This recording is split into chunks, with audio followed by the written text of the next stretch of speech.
काय जाऊन दे. चल दुसरा विषय काय. तर आतापर्यंत ठाकरे बालेकिल्ला बोलत होते कोकणाला. राणे पर्व पुन्हा सुरू झालंय का कोकणामध्ये? कुठला बालेकिल्ला? कुठला? आम्ही लोकसभेपासून ठाण्यापासून ते तळ कोकणापर्यंत सगळीकडे महायुतीची व्यवस्थित पद्धतीने सगळे तेव्हाही सीट आलेल्या होत्या.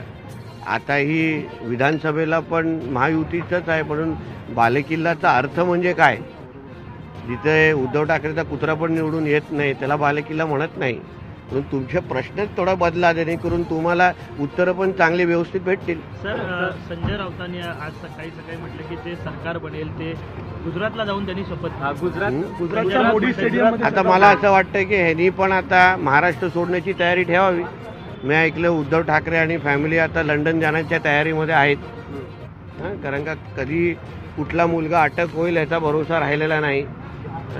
आणि म्हणून त्याला बरोबर कुठला तरी पालतू प्राणी पाहिजेत ना, तर ह्याला घेऊन जायला सांगा आमच्या भांडूपच्या देवानंदला. काय हरकत नाही.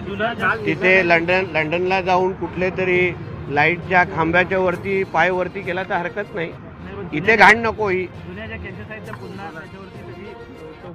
आता थांबा, आता सरकार नवीन बनत आहे. आमचं हिंदुत्ववादी विचाराचं सरकार आहे, भक्कम सरकार आहे. आता काय सरकार बनल्यानंतर जे काही तुम्हाला कारभार होईल तो तुम्हाला दिसेलच. पण सरकार बनता बनता मी एवढंच सांगेन की आता जेवढे मजिदीचे वर भोंगे आहेत त्यांनी आतापासूनच काढायला सुरुवात करावी. भोंग्यांचे आता 5-5 हे नखरे आम्ही सहन करणार नाही.